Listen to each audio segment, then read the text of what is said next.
we go, episode 14 of the Hibs Ramble. It's me, Craig, back again with Shaun and Liam. How are you doing, boys? Not bad, mate, you? I'm alright. I'm good. Good to be back. That looks like a cracking bit of Hibs-related gear you've got on the day, Shaun. You want to give us a twirl? Oh, yes, of course. It's a little sweatshirt number. Skull Cup winners 1991. Lovely stitch badge, the old satin badge. You'll have to see it. Nice, I've joined you with the old satin badge, as you can see. Yeah. 96, 98, purple away top. And Liam's shirt. got...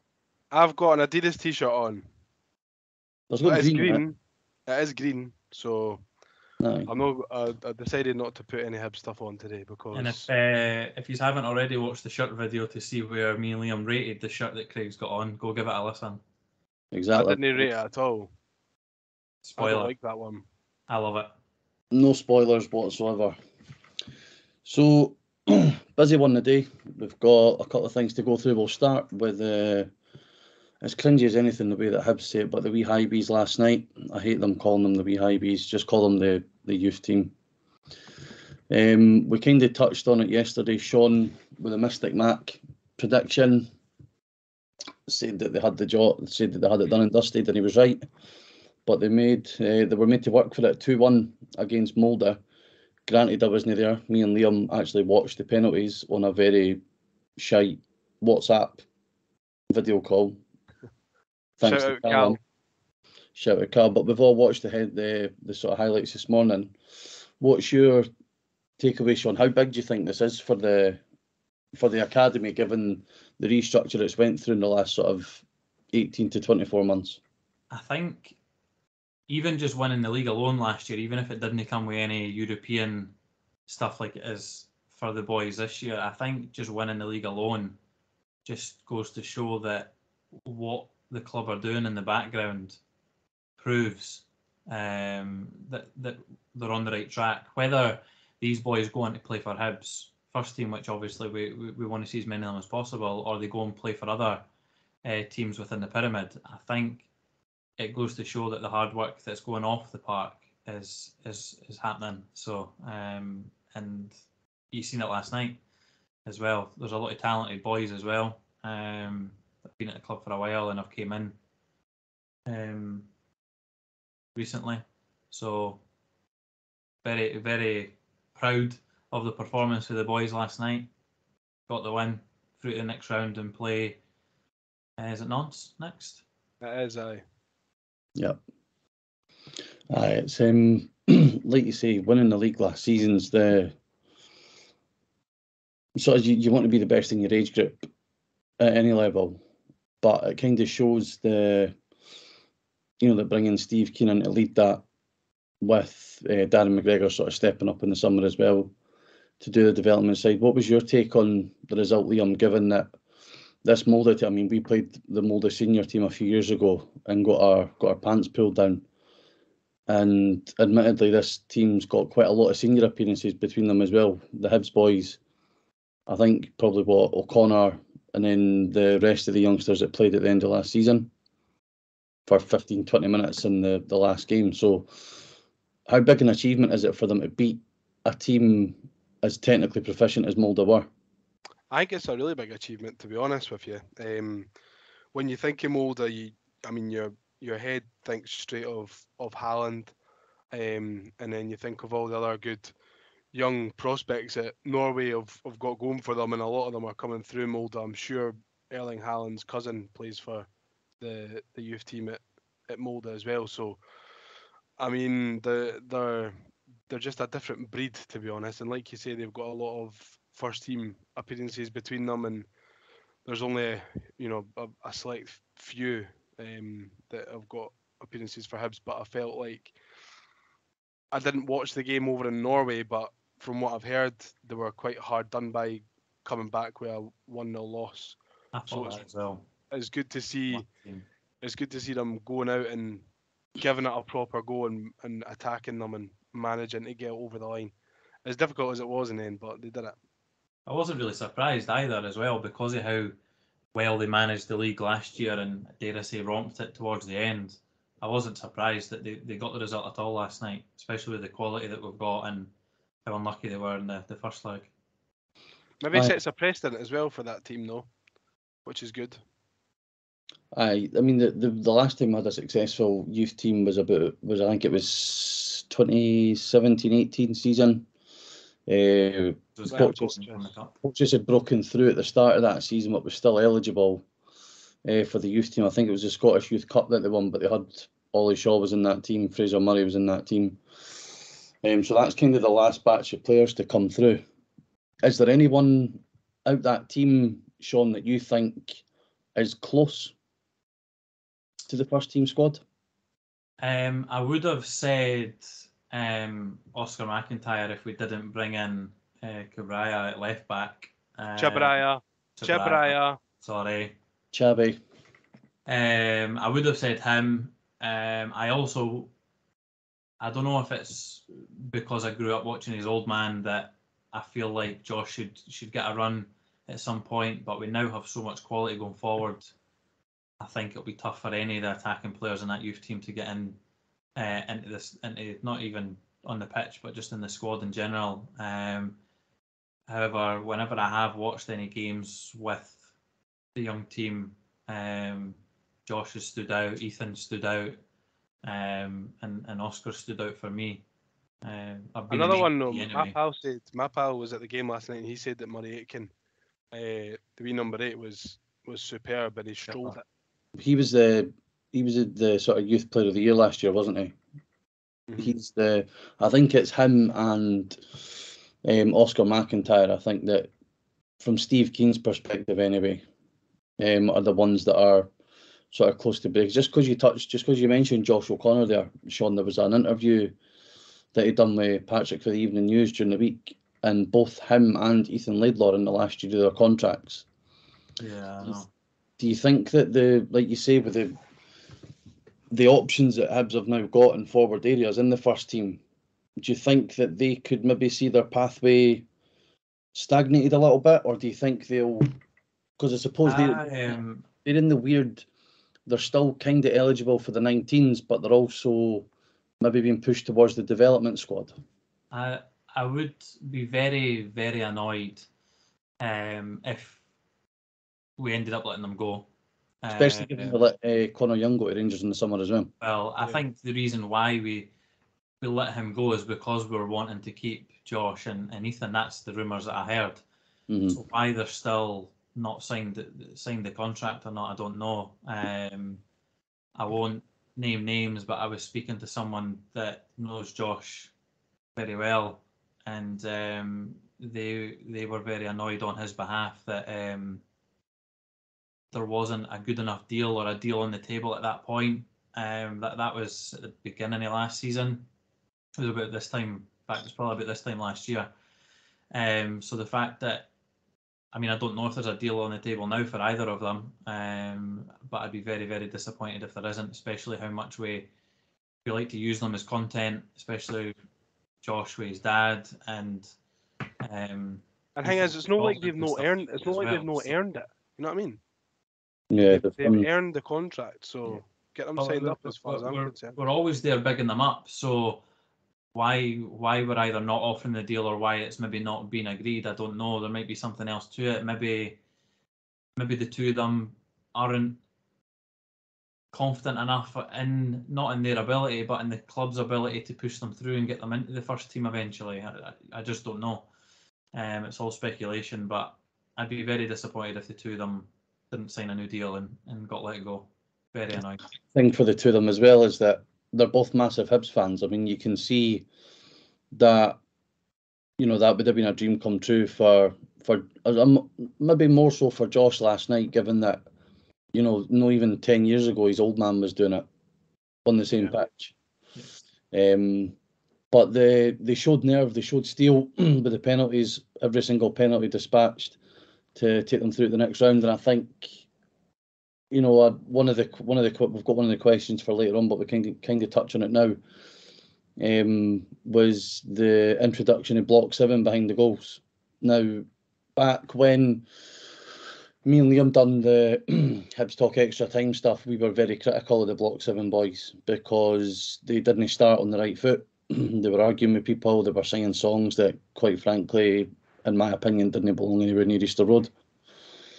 Do you think that the way that they were towards the young boys last night, I know they changed like the David Marshall song to Murray Johnson, and were really encouraging the young laddies. Do you think this is a positive thing going forward? Is that maybe the area that Block 7 should, provided that they can continue themselves? I don't want to talk too much about it just now, because obviously we do have a question about their location and stuff, but I always feel like a singing section behind the goals, nice and low. It's so cliche, but it's like they suck the ball into the goal. You see it with the Kop at Anfield and the yellow wall at Dortmund. I mean, I know that we're obviously not on the same scale, but it's the same kind of premise, because where they are at the moment, I feel like it's far too far away from where we are shooting in the second half, usually. I mean, again, it's next to the away fans, and there's a bit of banter there, but I think there's a difference between then being just like wee bams who want to bam up the opposition and being a proper section, which I think that's what they want to do, and suck the ball into the goal. Mm-hmm. I think it helps that the majority of the Block 7 boys are very, very young. So they're about ages with a lot of the boys that were on that pitch last night as well. Mm-hmm. So they can maybe relate to what those guys are going through, and the boys on the pitch are doing what those boys behind the goal would love to do. Well, they went straight over and celebrated with them. Yeah, they were right in the stand, straight after Oscar scored his goal. I thought that was brilliant. Everyone was in there, so it's not as if they were reluctant to jump in. They pretty much the whole squad jumped straight in the stand. So I think from a club's perspective, I've never understood why it's in the East, purely because it's more likely to cause bother with away fans and people getting on the pitch. And I think traditionally that's where the more vocal the Hibs support always was, even going back to the days of the old Tennyson and even days before that. But well done to them. A very, very proud moment for the club to see. And it got quite a lot of traction as well. Like the amount of people that were there, and especially the Block 7 boys, a lot of people were talking about it. I think 3,000, that's the first time that a lot of these boys will have played. I know they play, you see them play in front of a crowd, but everybody's mum and dad standing on the sidelines watching isn't really a crowd. 3,000 of them, maybe shows, maybe will help the club as well, see how much we believe in the young players, and maybe think that some of them are worth, keeping on and giving a chance on. And then I think the next, it's Nantes away, Nantes, and I think it's the 26th of October. So here's hoping if we can get Easter Road again. I know that my Mondays and Wednesdays are clear now, so. Will no be a two-legged? Yeah, but I think the first game's at Easter Road this time. We're the home team for the second next round, Right. And then it's, I believe, if we get through that, we then play teams who get knocked out the the group stages. So you know how the main Champions League group stages, the youth teams mirror it. So I think Celtic played Leipzig's youth team yesterday. Yeah.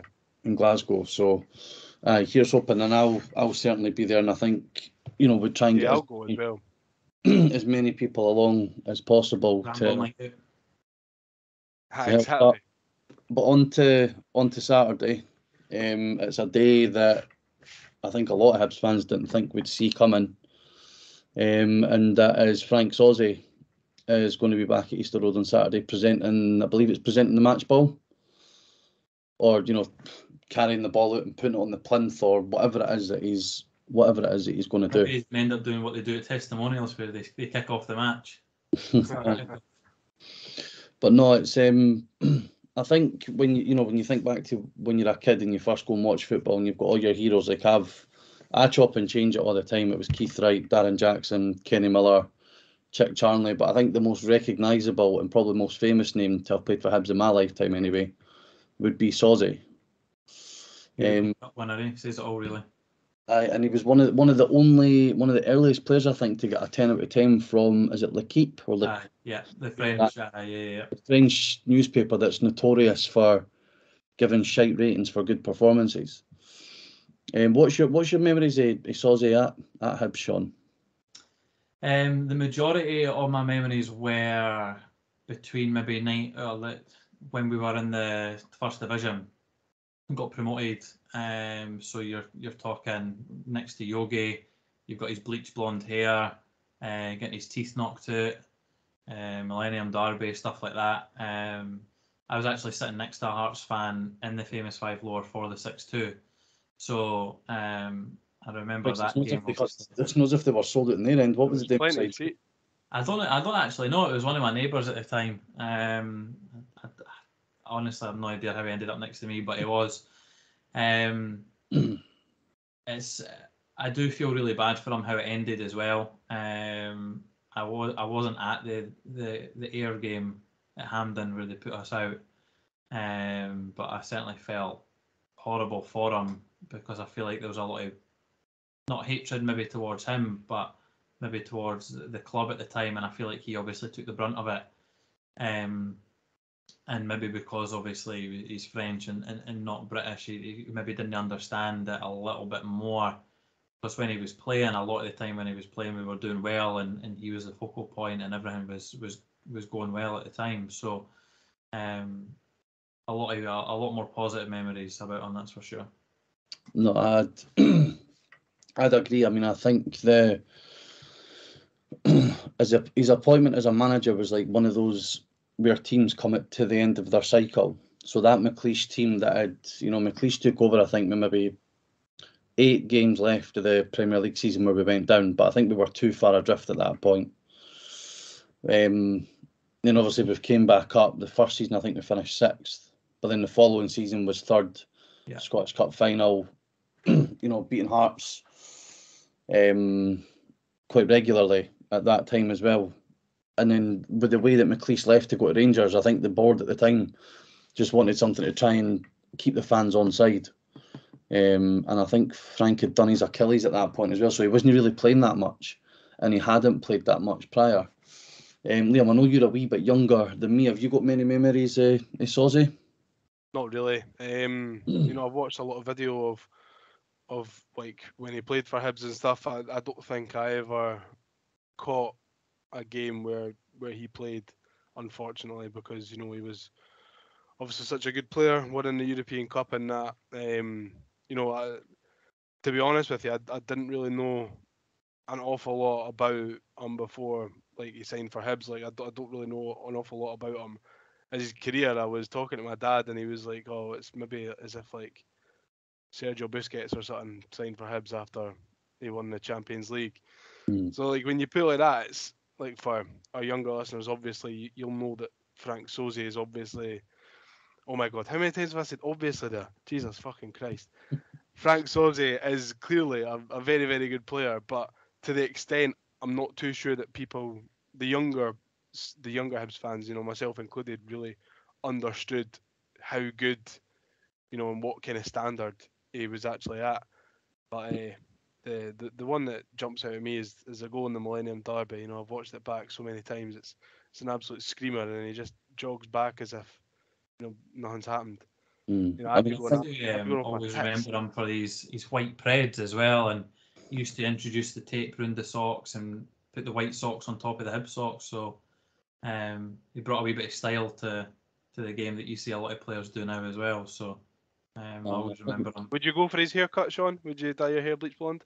Around that time, I actually wanted to when I was growing up, but that's because of the Eminem Stan video. That was the reason why. Maybe not because of Sozzy.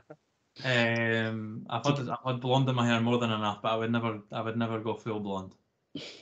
Liam, to sort of give you, like you say, for the younger Hibs fans who maybe didn't understand how good he was. At the time that he played for Hibs, that was when Celtic and Rangers were spending 6 million on Sutton, 6 million on Hearts, and money on Petrov. Rangers, spending £12 million on Torre Andre Flo, and Sozzy was still probably, even Hearts at the time, Hearts were spending big money on players like Ricardo Fuller and that Gordon Petric and whatnot. And Fozzy? Sozzy? I don't know why I said Fozzy. Fozzy, Frank Sozzy, was still probably one of the best players in the league. I think quite He's comfortably. he's still known to this day as being one of the best players to ever play in the league. Yeah, And and that's not he came necessarily. to us when we were, you could argue, pish poor. Yeah, I wish I'd have seen him. relegated. I wish I'd have seen him, but I don't think. I mean, if I was there, then I certainly don't remember it. But I don't think I ever caught a game where he played. I think it was maybe like 2000. 2002 he got sacked. That's probably about the He time. changed the role of the centre half, I know, because Yeah, he was more a centre mid sweeper, holding midfielder, like all those kind of roles. It was all of them merged in one as well. So now when you're talking to a ball playing centre half that can play out for the back, that's what he was. He had a cracker of a free kick on him, I know. he did. I mean, Jed, funnily enough, because it concerns Saturday's opponents, Motherwell. Years ago, before I think they've only just managed to sort out that sort of right to left slope in their pitch, but their goals, there was at least maybe a 6 to 12 inch difference in the height of the crossbar for the left hand side to the right hand side because of the way the pitch sloped. And I mind they scored 2 free kicks out there, and my granddad had said to me at the time, he's going to put it there because we can see from behind the goals how the pitch slopes, and he picked the same spot twice in a row. He was just class. I've seen those free kicks.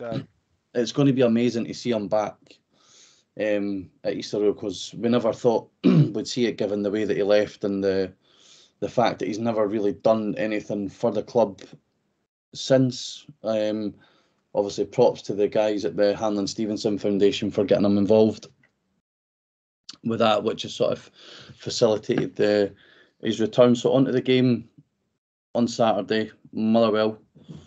They picked up a decent win the other night, 5-0 away at Dingwall, a couple of days after Weed. They did, but have you seen the highlights? I've not actually seen them, no. I mean, I think you could go into any primary school in Edinburgh and pick out 11 people, and they would have scored 5 against Ross County. The thing is, we spoke about it on our Ross County review. Like, we could have at some point, we're going to take 5 off a team, so it could have potentially been Ross County, but unfortunately it wasn't. They were honestly gammon. If you look back, I mean, the goals that they lose are terrible, really bad. Well, they're not going to get that easy chances on Saturday anyway, that's for sure. Won't get any chances, I'm afraid. You would like to think so. I mean, our record against Motherwell over the last few years is all right. I mean, the last time we lost was back in 2019, and that was it's about 8-9 games ago. So we're unbeaten against them in 8 or 9. Obviously, they've got Van Veen, who... It's hot or cold. He's just a Dutch dodge, isn't he? Really. Yeah, he's either... he scored a hat-trick, obviously, Tuesday night, but he's one of these ones where he'll either score... He'll go on a hot streak and score 3, 4, 5, 6 games in a row, and then he'll no score for about the same 6, 7, 8, 9 games. So, I mean... I actually predicted Motherwell to struggle quite a bit at the start of the season. I watched their games against Sligo. Was it Sligo they played? Aye. Sligo. And that second leg, they were absolutely honking.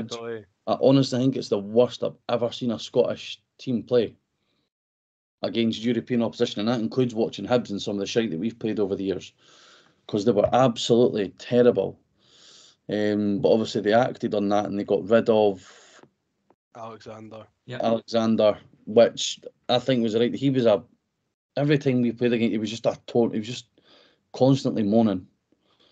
He was so torn-faced, and Motherwell went into Wednesday's game on the back of two defeats at home to Hearts and away to Celtic. Admittedly, they were quite hard done by against Celtic, I think, for what I see. For a club like Motherwell, there's no shame in those 2 defeats as well. And Motherwell as a club are very happy with Stephen Hamill as a boy I know, a Motherwell fan. What a shame. Very happy. Very well. He certainly doesn't go to any games, that's for sure. The club are very happy with Stephen Hamill. I think they done that appointment not only because he was good enough to step up, but because he knows the club as well. So I'm not surprised that they're turning form after he came in. I had no shame in losing to those two teams when you're a DD team like Motherwell. So. I was absolutely gasping on that comment, you know. No, I think you're right. The Motherwell are one of these teams that they never seem to be, sort of consistently maybe top six, going for, trying to break into the top 5, top 4. It's funny you say that because they only had like one win in the turn of the year. And they still finished in the top 6. Like, it's an absolute joke. They've got no consistency because they change their 11 every season. I bet you would struggle to name like 5 Motherwell players. I don't know. I can Van Veen, Liam Kelly, the keeper. Goalie. Great goalkeeper. Stephen O'Donnell, Paul McGinn. Shaun Goss still play for them? Yep. I think so. And then there was the boy who was in the paper yesterday for saying a policeman. Aye. More money than you. An absolute weapon. What a fanny. Slattery. Is it Slattery? Well, whoever it was, if you're that Motherwell player and you're listening, you are a fanny. I know. But that is the exact... He would definitely have a few trips to a kebab shop, that's for sure. What an absolute weirdo. Yeah, I tell you what. He's like... he's kicking off in the kebab shop and all. We didn't do that last time. We've got the Hibs Ramble kebab shop. We've got lots of people who have different roles. Is there a worse big time shout in Scottish football than saying you play for Motherwell? That's a horrible shout. Actually using that as a... I'm not a weirdo, I play for Motherwell. It's been a while since that got in here. Where do we see the danger coming from on Saturday? Not a clue. I think the danger will only come from how poor we are. I think if we're not up to scratch, Shaun Goss will be able to pick a pass out now and then, but again, it'll only be if Noah Kenny, Joe Newell aren't on it. The only way I can see Motherwell creating anything will be through our own mistakes. Maybe our fullbacks being too high up. I don't know if Blair Spittle will play out wide again, like he did during the week there. Got a good set piece delivery, Spittle as well. So so does Shaun Goss as well. He had that when he was at Rangers and Aberdeen. He scored a free kick against us when he was at Rangers. I played for Aberdeen as well. I'm sure maybe. St Johnstone, I think it was. It was one of them. So it's like Van Veen. He'll only get service if we're not cutting it off at source, and he'll only be successful if he's bullying handling or getting any change at a Porteous switch. I can't see, certainly not from Porteous anyway. I feel like we've done really well defensively this season though, and shutting teams out and like you said, cutting it off at source. With the exception of the Aberdeen goal the other week, there's not really been many times where I wasn't at the St Mirren game, so I don't really know about that. But from what I can remember, there's not really been an awful lot of times where we've let teams run through us and get a goal anyway. So No, I would tend to agree. In terms of how we're shaping up, I think we've kind of touched on it on the Ross County review pod, but would we be happy going with the same 11 that started on Sunday, or would you look to make any changes?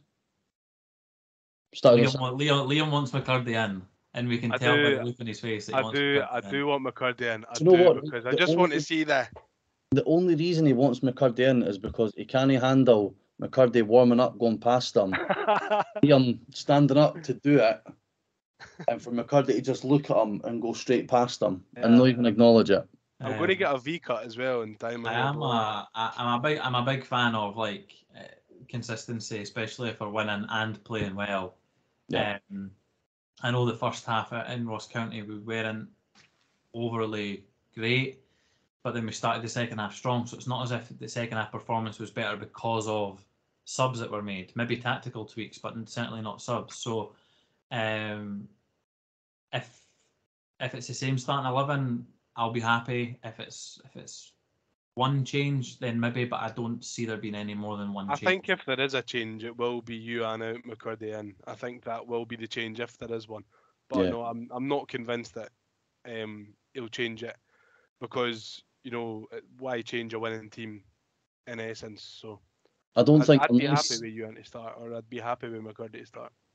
I think unless some of the players have had an absolute nuclear in training during the week, there's no one in that starting 11 for me that deserves to lose their place as such. The one would be Ewan over McCurdy, possibly, but even then I wouldn't be too fussed if McCurdy still was to start on the bench for this one. But for me, it's key to get off to an early start, I think. Get the game one early doors, because we've got the midweek game. Yeah, completely. Because then even when it gets to the second half, we can maybe give McGuinness 40 minutes rather than 20 minutes or 15 minutes like what he got last week. Even if players like Melkerson are fit again, get them back involved. Rocky, I don't know if it's maybe too soon for Rocky. I think he's getting closer though. In terms of predictions, we'll just touch on the fact that your boy, your man, your host, your leader, your captain, your legend got it absolutely spot on. Well done. The Ross County preview last week with a 2-0 shout.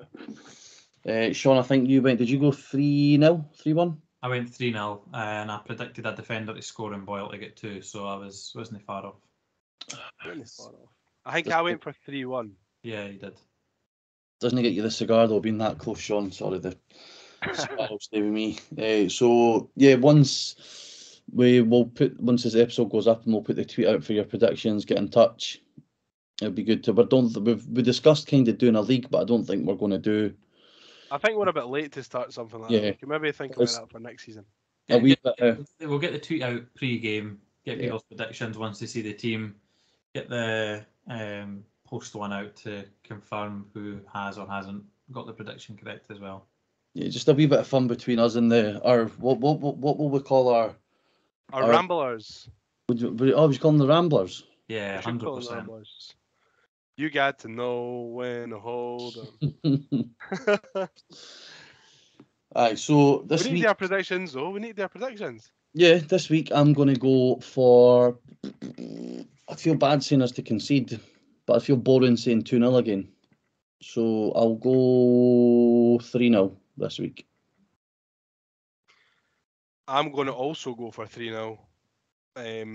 Because Craig got it right last week. So I had 3-0. I had 3-0 in my head. I think we'll give them a doing. I think it's going to be a 3 going on 33, to be honest.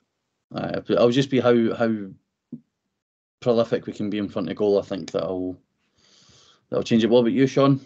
I think it'll be 1-0 going on 5 or 6. And I think we'll get the goal early, first 15-20 minutes. But like command all over again. Aye, and then I think it'll then just be constant pressure and it'll be chances missed. But then obviously we'll touch on it for the Dundee United game. I think that'll be the one where things could be a wee bit of a romp. Well, we would say hopefully because who the manager is, but obviously he's no longer there now. Rest in peace. That managerial career that BBC Scotland absolutely chugged wildly over. You're not laughing now, are you? Insert Nigel. You're not laughing now. Insert Nigel Farage. You all laughed at us. Well, I have to say you're not laughing now, are you? A couple of questions for us to wrap up on, boys. First one comes from one of the boys, Ali Turnbull. When fit, does Rocky come back in for Hanlon, or do we stick with what we have with Hanlon and Porteous building a strong partnership? I think with any player coming back from injury, they're going to need to earn their place back. So I would stick with Porto and Hanlon. Yeah, I agree as well. We've seen that Lee Johnson will do that as well. I think if he's maybe fit for Celtic, or fit, say hypothetically we're beating Dundee United, he comes on, gets minutes there, and then Lee Johnson might change shape for the Celtic game and go with 3 centre halves. Maybe. I agree. I think we do need to be mindful of. It's quite easy to forget that Paul's going to be 33 next year. Yeah. So he is getting to that sort of latter end his career, but I think the last few weeks he's playing as well as he has for a very long time. Yeah, no, But remember how well Rocky was doing pre-injury as well, so it's not as if he's the bomb scare that people like to think he is. No, exactly. And he was doing a lot. He was the best centre half out the two. He was doing a lot better than Ryan. So no, I agree. Firstly, a doubler for our good pal Kevin Wilson. In honour of the God coming home on Saturday, which former player from your time supporting Hibs would you drop into the current team? Liam, you go first with that one. That's a good one. Go and be sensible. I could go boring and say John McGinn, but I'll go with Jason Cummins because I loved him. If we had Jason Cummins, how would you fit him in the squad? Straight for the middle for Kukurevich. Yeah. Which is harsh because I do like Kukurevich, but I love Jason Cummins. What about you, Shaun? I think the easy answer would be Sozi. I think somebody of his ability. Cop out. It's not who I'm choosing. Give me a chance, boy. It would be an easy answer to see somebody like that next to Ryan Porteous. So I'll go for his good old buddy, old pal, John Yogi Hughes. Oh, huge shout. I think having two absolute diehard Hibbies at centre half. I know Paul Hanlon, whatever, but Paul Hanlon's not as big a hard man as Yogi Hughes. So do you think John Hughes would be treated the same in today's media as Ryan Porteous is? Yes, I think it would be very similar. So I think Ryan Porteous next to a peak John Hughes, the two of them would be sliding into everything and chucking their head at everything. It would be unbelievable to watch. Plus, John Hughes, icon. You need a centre half, so that's why I would choose a more defensive-minded player. That's fair. I think for me, given the lack of goals, given the lack of creativity a lot out on the left wing, I think I'd have to go for Derek Riordan. Coming in off the left, he was that season under Mowbray. That first season under Mowbray, he was another level. And that's, I think you kind of feel really nostalgic and biased towards a time where you really felt into football. So that was, so I think that year I was 12, 13, starting to play 11-a-side and that myself. I played in the same sort of position, so I really watched Riordan closely, and being able to use both feet. You know, he could score tap-ins, he could score screamers, he could score free kicks, he took corners with both feet. So I think, and if you lay it up in the box room, he'll score a header. Exactly. Aye. For me, it would be, I've missed that reference completely, whatever it is. But Gary Neville was laughing him off. Just ignore him, Craig. Move on. But for me, it would be Derek Riordan. We'll share that with. I don't know. Suit our Lee Johnson's playing style really well. Ivan Sproul. Oh wow! On the wide left. If you look at how raw, see if Ivan Sproul actually got some proper coaching from some decent people in today's game, he'd be very similar to Martin Boyle, I think. Imagine Boyle on one wing. How raw Martin Boyle was when he first came. Martin Boyle was just off pace, couldn't do anything else. I imagine having him on one side and Sproul on the other. Sproul was a strange one. Like, you could see even at that, like when he first came, you could see that his level of football ability was almost none. It was the fact he was so fast. Aye. Like I don't think I've seen a player as quick as that over 20-30 yards. The pace that he had was absolutely frightening. But we'll get that. Do you know what? We'll share that out. Get in touch with us and let us know for your time supporting Hibs who it would be. I think for most folk, if you listen for what era, we could probably pick what player you'd have. I think maybe for those listening in the 70s, it would be somebody like Pat Stanton. The 80s would be, I don't know, who would you have? Keith Wright, Mickey Weir, John Collins, possibly. That is Steve Archibald. But aye, let us know. The next question we've got is for Gav Dick. I think he's missed a couple of words off of this, so I'm going to try and decipher it. You've got something about Gav Dick, eh? Mate, I can't stand shite grammar, I'm sorry. I'm really You've sorry. went for Gav. You've went for Gav Dick a couple of times on this Do you podcast. think after last night we will see an increase in the under-19 games? Thought they were brilliant last night. Now, I don't know if he means will we see an increase in the games being played at Easter Road? I'd assume I so, think you 'cause they're mean- all Or will we see always an increase in available. them possibly playing for the first team? I'm not I sure. think he means an increase of people going. Going, aye. I would hope so. I mean, it's There has been though, since they done well in the league last year. When they Yeah. were doing really well, there was always people posting online about going to the games and stuff like that. So I do think there'll be a bigger uptake. I mean, I'll certainly go to the next one if it's letting fans in at Easter Road. I think it's a great idea. They need to try and find somewhere more central that would maybe draw a bigger crowd. So, like, obviously, for people getting out to East Mains during the week isn't the easiest. Well, So I don't know. Don't know if there's a chance of maybe getting Meadowbank, as shite as that is. It's more, it's a lot easier for people to get to, or even Ainsley Park or something like that. Keep how it much at does East Mains. Meadowbank hold? I know you've got the stand and then the rest is standing. But if last night's game was at Meadowbank, it wouldn't have been anywhere near the 3,000 day. Nah, no way. Not a chance. But I think that we need to protect the pitch for the first team. Ultimately, the first team's more important. But possibly getting a base for the development squad for these bigger games anyway. Even like the Derby games or something. I know they use the Orium for games like that, but trying to find somewhere a bit more central that can maybe hold a few more people for. You need to get something because Meadowbank is all well and good, but it'd be no good for like your Block 7 or anything like that. You know what I mean? No. But I think not even taking into account Block 7, just more to get more people in general, without obviously damaging the pitch. Just build a wee Easter Road outside Easter Road. Sorted. Open the checkbook, Ron. Aye. Just build a new stand. Knock the flats down behind the east and put like a wee, like what Barcelona done with their reserve stadium. Exactly. John McIntosh coming in again. What's everyone having for dinner? I don't know. What time is it? It's only 2:00. I'm going to see the Book of Mormon, so I'm going out for dinner. So I don't know what I'm having yet. Where are you going? You just No, where are you going for dinner? he just said he doesn't know. Oh, I thought he said he doesn't know what he's going to have. But I'll repeat that. I'll repeat it, right? So I'm going to see the Book of Mormon tonight. So we're going out for dinner, but I don't know where yet. Right. I thought you said we're going out for dinner, but I don't know what I'm going to have.